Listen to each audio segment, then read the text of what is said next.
Well, hello everyone. Welcome to the Value of Testing podcast. My name is Randy Rice, and I am your solo podcast host. We hope to have guests in the near future. I'm working on lining some of those folks up. But anyway, today's episode is the fifth one since I've restarted my podcast. I was doing this, probably at least 15 years ago. Maybe a little bit longer, and just stopped doing it for some reason, I'm not sure. But anyway, today is episode 5 on building a healthy team culture and the value of building a healthy team culture. So like I always say here, if you find this information helpful, feel free to post that, share that with your friends and anyone else who you think might have interest in the material today. So anyway, I'm going to start out with kind of a personal thing. So today has been kind of a crazy day. We took our little dog.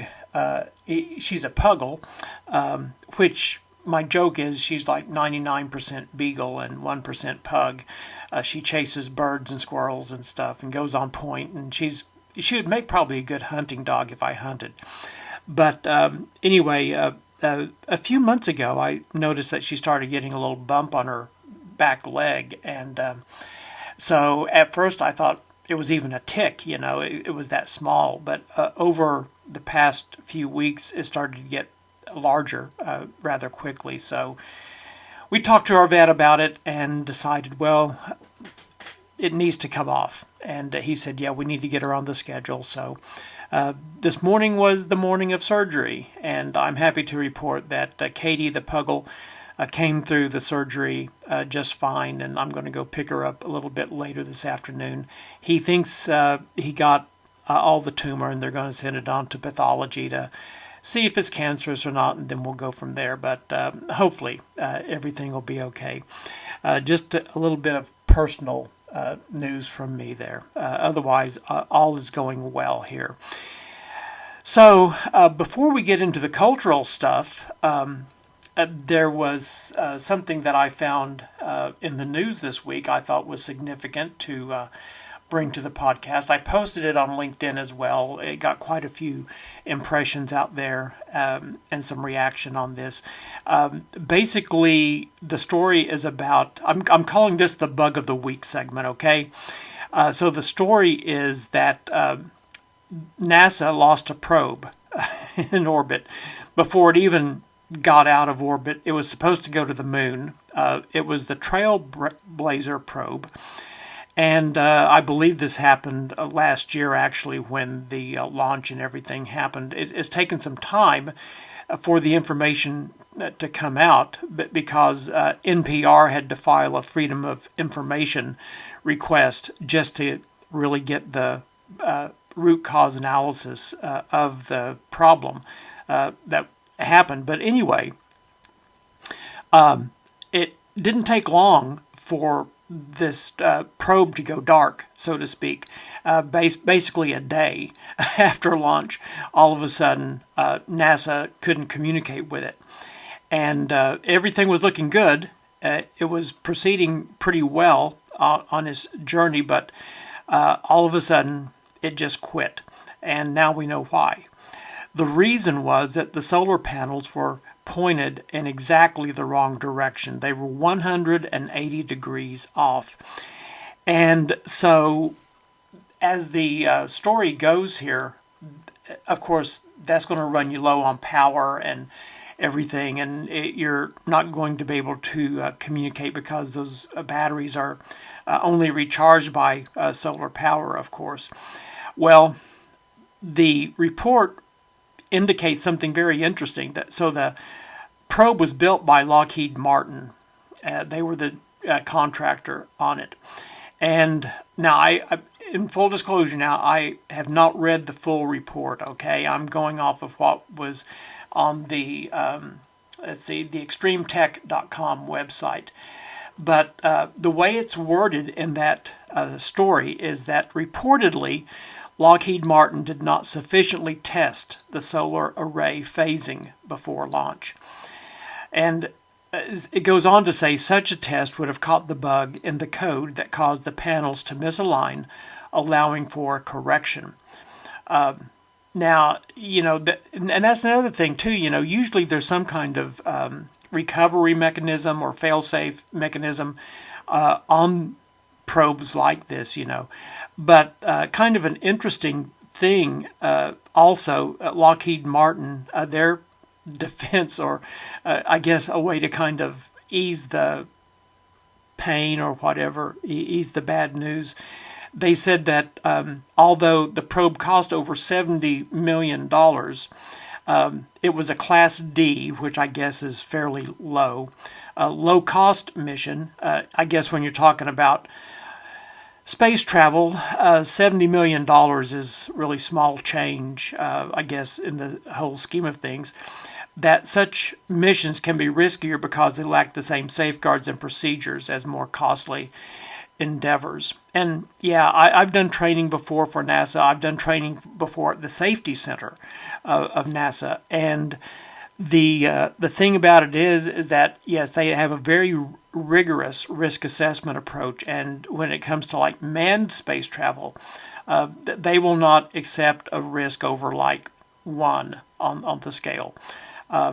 In fact, it may even be lower than that. But they are just very, very risk averse, understandably, when you're talking about human manned space flight. When it comes to other things, there are safety impacts even from unmanned spacecraft that they pay a lot of attention to because, that there could be hazardous materials on board, and if it were to explode and release those into the atmosphere or water, those would be very bad things. But anyway, if we talk about the value of testing in this situation, well, you're talking about $70 million plus. I think $72 million.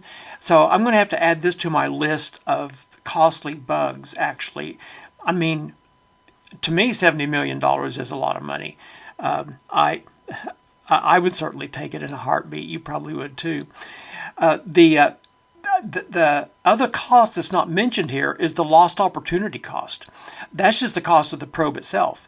If you take into account that had the Trailblazer actually worked correctly, it was headed toward the moon, and it would have delivered a lot of information for the future moon missions, the Artemis missions that are scheduled to go up. So we can at least say $72 million as the cost of a defect, but probably much more in the loss of information and the loss of opportunity there. So we say, oh well, that's one of those things. I'm going to take a sip of coffee from my Mopar mug. If you're interested in what that mug says, I'm a Mopar guy working on a project car. We'll talk about that in a future episode. So anyway, let's go ahead and start talking about building a healthy team culture. And of course, my context here is from the QA and test perspective. You're my audience. You're either a test leader, test manager, perhaps an experienced tester, or maybe even a beginning tester. But many of the points here could be applied to just about any team. However, I'm going to make a few comments that are specifically targeted toward a QA and test. And in fact, this has long been an interest area of mine. Way back when, before even around, well, it was right around the birth of the internet, Bill Perry and I wrote this book, Surviving the Top 10 Challenges of Software Testing. You can still get it on Amazon, actually. It's a people-oriented approach. It's, as far as I know, the only book that deals solely with the people issues in testing. And I've proven it over and over again in conference presentations, and whenever I would do a tutorial or something, and we would take a list of all the issues people were dealing with, and then analyze that list. Over 98% of the issues that we would identify in that exercise were at their core human-based issues. Now, one of the biggest issues, maybe one of the most difficult to solve would be the cultural issues. Software development and software testing itself is really a very human-centric endeavor. And, people, there's just no formula for dealing with people. There's such a wide range of emotions and motivations and thought processes that go on that there's no clear-cut answers here. And so what I'm going to be talking about today are some things that you can take a look at and some things that you can kind of help assess how you're doing and the culture on your team. Now, here's the thing. To solve this problem, if you have a bad culture, pivoting on that takes quite some time. In fact, maybe a long time before you can actually see progress. It does take strong leadership, but it also takes support from the trenches as well. It's not just leadership saying, we're going to improve our culture. That typically doesn't work all that well. But they can do the things that will support that. And if the people are behind that, then you have a place to start. When I go into an organization and do assessments, of course, the people aspect is a really big part of what I'm looking at. And if there's a good culture there, to me, that says so much. Says that you've addressed probably over half of the mountain that you may need to climb. You may lack the tools you need. You may not have great processes, but if you have a good culture, if your people are good, and if they're motivated, if they've been trained to some degree at least, you have achieved quite a bit. So there's a couple of levels of culture that I want to talk about. The first is the organizational level. And, this is where you're dealing with kind of like the DNA of a company or an organization. And these cultures will form over time, perhaps many years. There's some businesses, that have been around since the 1800s, and their cultures are kind of set in stone. And that organizational culture will often permeate everything and everyone in the organization, whether it be good or bad. Now, the good organizational cultures, they will support people and build people up and will generally see higher levels of quality. People feel better about the work they're doing. They feel good about being associated with the company, and they feel good about working there. And the associated value of good culture in those situations, in those companies, can be quite high, actually. In essence, though, you can't just buy good culture. And it also can't be instilled or transported in from the outside either. It's established and grown by leadership. That's how you get it. Now, on the flip side of that coin, bad organizational cultures are typically defined by dysfunctional leadership, which often leads by fear, blame, and intimidation. And in a good job economy, you'll often see high turnover in those kind of companies. In a weaker job market, kind of like what we have right now, many times people feel like they have no choice but to stay and tough it out. They may feel like a prisoner at the company, and of course that's not a good thing either. One of the examples that I can think of organizational culture, and I've never been behind the walls of this organization in corporate or anything like that. I would love to, but my example here is In-N-Out Burgers. It's a very sad fact that we don't have one in Oklahoma. The closest I ever get to one is when I go to Texas. They have some there, but I always enjoy, whenever the opportunity presents itself, I always enjoy eating there. The culture is great. The people want to be there. They're getting paid well. They're friendly. In my opinion, the food is great. Now not everyone loves In-N-Out Burgers. I get it, but they have a fan club. You go out on Facebook and there's an In-N-Out Burger enthusiast group. And, to have raving fans is really something else. But to me, it's that whole organizational culture. It's the experience, that you get by going there that I really love. And that didn't happen overnight. That In-N-Out Burgers has been around since 1949, and that culture, they're a family-owned company. They've never franchised, never thought about selling out, and so their culture has been pretty stable and grown. They've always had a big focus on their people. I guarantee you, if you go to 3 or 4 fast food restaurants and just compare the service experience, okay, you're going to see a greatly different kind of experience when you go to In-N-Out Burgers. I think it's worth it just to experience that personally, although I like the burgers too. Going down into team culture, this is where each team kind of has its own culture. And the interesting thing about team cultures is that even if you're in an organization that has a bad culture, sometimes you'll see some teams thrive because they form their own small, good culture. It doesn't really work the other way around. Typically, if you're in a good culture organization, a bad team culture is not permitted. Something will happen, that team will get broken up or something. Those people will be terminated or moved or something.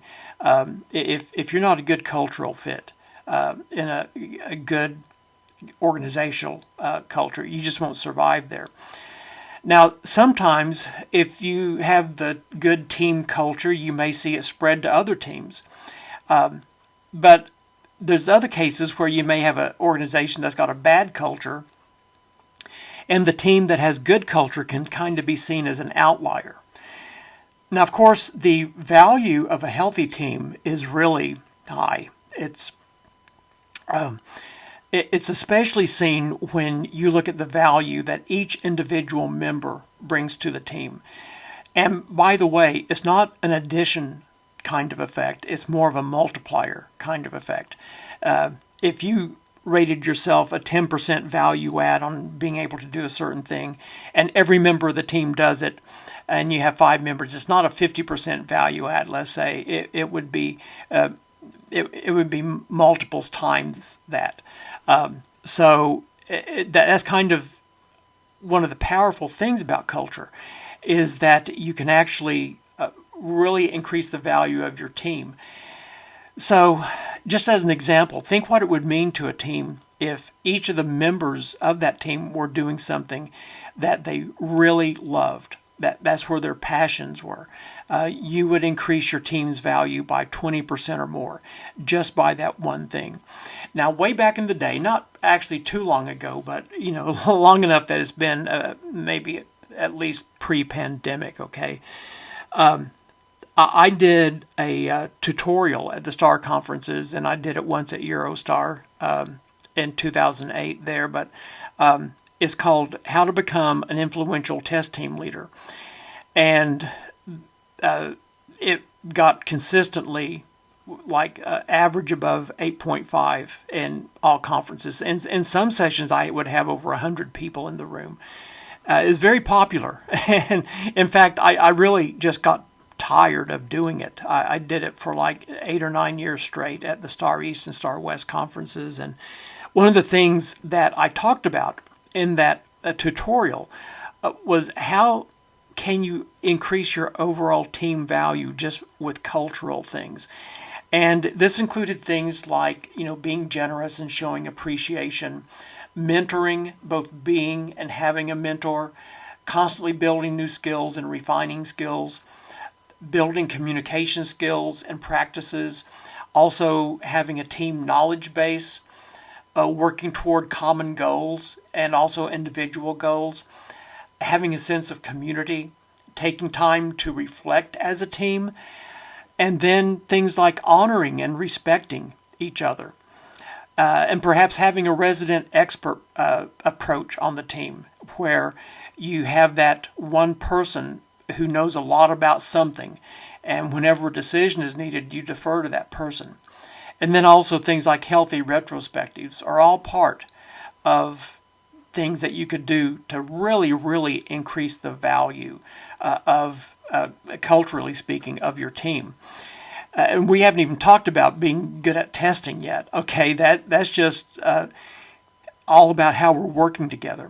But I guarantee you, if you are good at working together, you're going to be able to do good testing. You're going to be able to figure it out. That's a process issue as opposed to a people issue.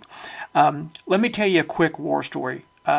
So back, now this has been many years ago, but I was in a company doing an assessment out on the West Coast, and it's a healthcare company, and their network was going down daily. They brought me in to look at their test environments, and it wound up interviewing a bunch of people, had some really good findings for them and everything. They were under the impression that they were doing a great job, that they were into total quality management and all this stuff. But during my interviews, I noticed that there's this one team that just did a really great job of working together.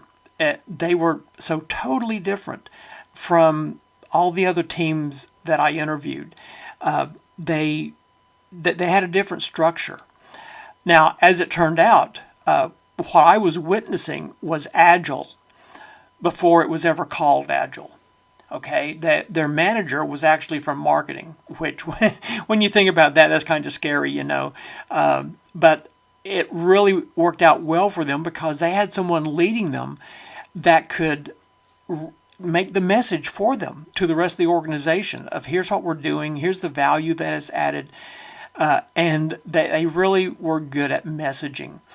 They had a couple of testers on the team. They had a couple of developers on the team. They had a BA and some other roles. I don't remember exactly what they were, but anyway, they had a diversity of roles on the team. And so I was talking to the manager about it, and I said, what's the magic here? What makes you guys so different? And he explained that because they were a cross-functional team, they could carry the load wider. Okay, that's one thing. But if there was ever an issue that came up, ever a question that came up, they would always defer to the resident expert on the team. And they would go with that person's opinion.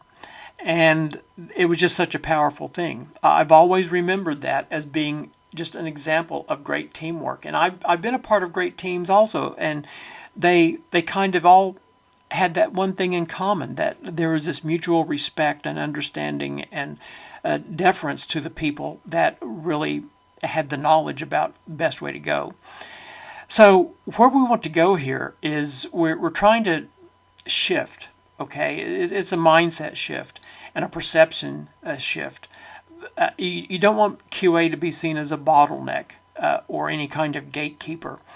You want QA to be a strategic partner in your organization. Now, there's a few things, for the testing team and the QA team. You want to be able to ensure that people feel free to report the bad news early, regardless of what that means. If there's a showstopper defect, like the day before release or the day of release, people should be free to raise that. And in fact, it's a big win if a major problem gets found just before we release something. We have a chance to fix it before it goes live. It's not a personal failure. It's not a team failure. It's just something that we have found, and now we have a chance to fix. Also, there's kind of this us versus them mindset that we can sometimes drift into.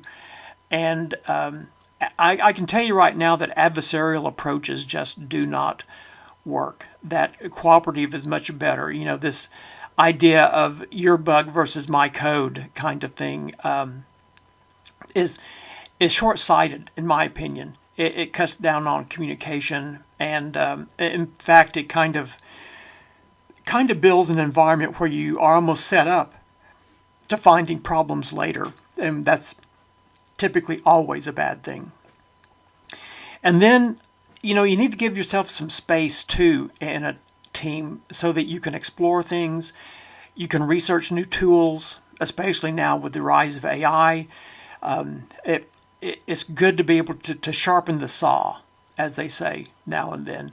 And also that testers can have the autonomy to do this when they feel like they need to, and to refine their approach and come up with new ideas and suggest new things. Now, for the organization, one cultural pivot here is to see quality as a shared value. Now, I know people that disagree with this, but I've always taught that quality is everyone's job. I do believe that there needs to be a point person to it.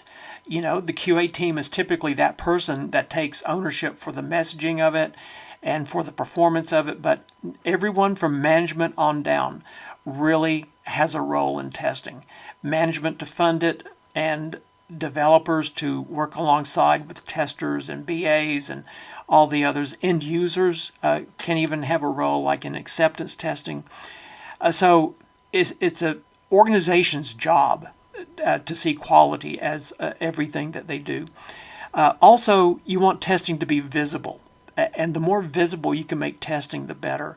Things like dashboards that show really keen insight on not only your progress of things, but also risk levels, and being very transparent about technical debt and things that are going to have risk into the organization and to the projects. And then also having value-driven metrics.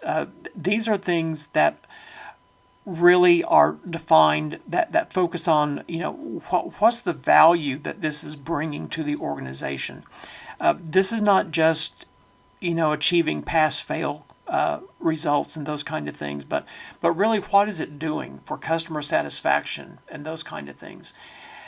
So the big question after all of this now is, how do we know if we're improving? There are some key questions you can ask, kind of like raising the bug at the last minute question. Would that be accepted? There's also something known as the voice test. In your last meeting, did everyone speak? If not, was it because they didn't have anything to say, or was it because they kind of felt fearful and felt shut down, and that they were just cautious about saying anything? Maybe they'd been shot down before in a meeting or something. And then there's the risk threshold. And this is one that really, I see it play out so often in organizations. Basically, the question is, what happened the last time a team member tried a new testing tool or process that didn't work out as expected? Was that seen as a learning opportunity, a failure, waste of time? How was that seen? I did a proof of concept here just probably about 2 years ago for a company, and we were trying a tool, and we did a proof of concept, and I proved that it could work on the website. What we were in doubt about was, would it work on Android and iOS devices? So we scheduled a proof of concept demo, and I'd practiced the demo. I had gone back and forth trying various things, and it worked. Every time I would try it, it worked. You know how it goes. You get in the demo, and it didn't work. It was a locator had changed basically on the app, and it caused the entire script to fail. And you're not going to be able to fix something on the fly like that in a 30-minute demo. And the key stakeholder, he was very disappointed. And we tried our best to convince him that, hey, this is a proof of concept. We've proven that this tool has a fatal flaw in it, the inability to handle process locators or object locators well. And as a result, of course, we didn't go with the tool, but they were, once again, just very disappointed in the whole thing and just were unable to get past it to even try another tool.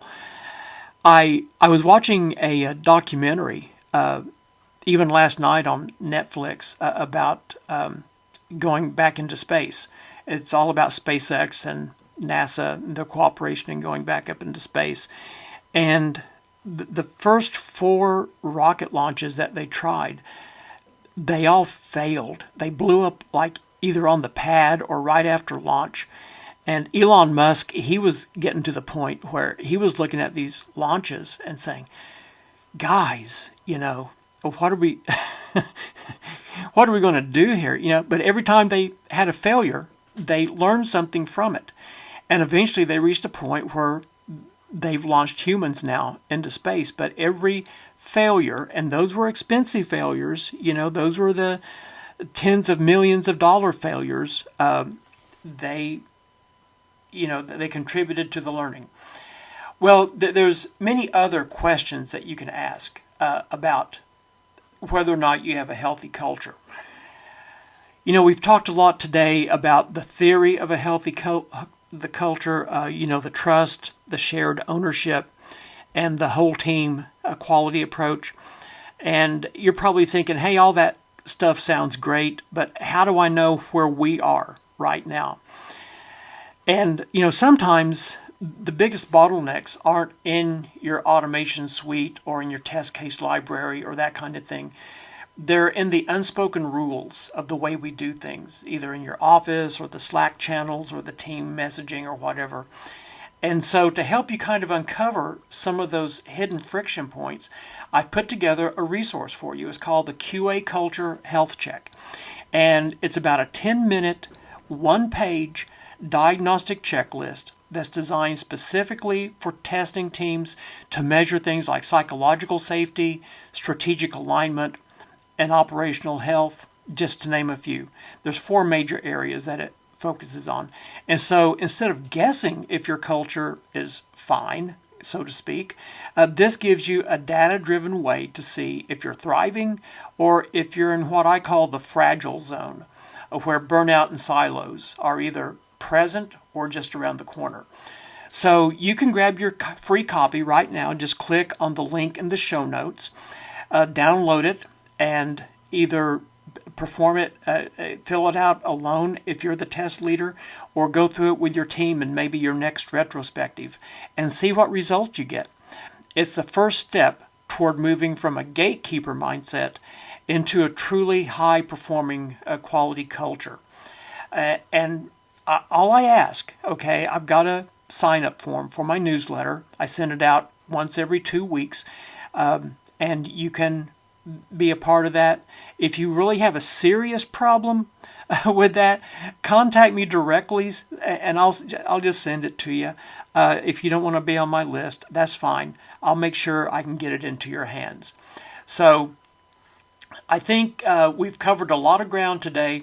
I want to really encourage you to think toward this. I'm going to leave it to you as kind of like an open-ended question, okay? How do you quantify the value of culture, okay, in your organization? Are you showing it in how it relates to the amount of defects you prevent, or maybe perhaps the amount of defects you find and when you find them? Maybe the escaped defect rate, if you can show that that's gone down. By the way, defect detection percentage is a great metric to show that. DDP, as it's also known, is just the percentage of defects you find in all of your testing as compared to the defects that are found post-release by other people. And so you take the number of defects you find pre-release and you divide it by the number of defects total found in the life of the release. And you plot that over time. And you can see if you're getting better or worse in your defect escapes. And, there's a lot of other indicators, a lot of other metrics. I'm going to include a few of those in the show notes down here. We don't have time to really get into them today. But, just remember that a healthy culture isn't just about morale. It's really an operational efficiency strategy. And that's what's so important. It's not just about the defects that you're finding either. It's a thing that just makes your organization and your teams work better together in delivering high quality software, faster time to market, and also reduced operational waste. That's what they call rework in the manufacturing environment, is waste. And, if you need help in any of this, let me know. This is what I do. I work with companies all the time in solving their toughest problems, which one of those will be resolving some of the cultural issues. And sometimes a facilitator is needed. I can't impose things from the outside, but sometimes I can give you some things that you can use, some tools that you can use to get you further down the road. Once again, I encourage you to download that checklist and assessment. It'll give you some insight into the strengths and weaknesses of your organization in terms of culture. Well, folks, it's been fun. I've enjoyed being with you today, and I look forward to seeing you next week in the next episode of the Value of Testing podcast. Thanks a lot. Have a great day.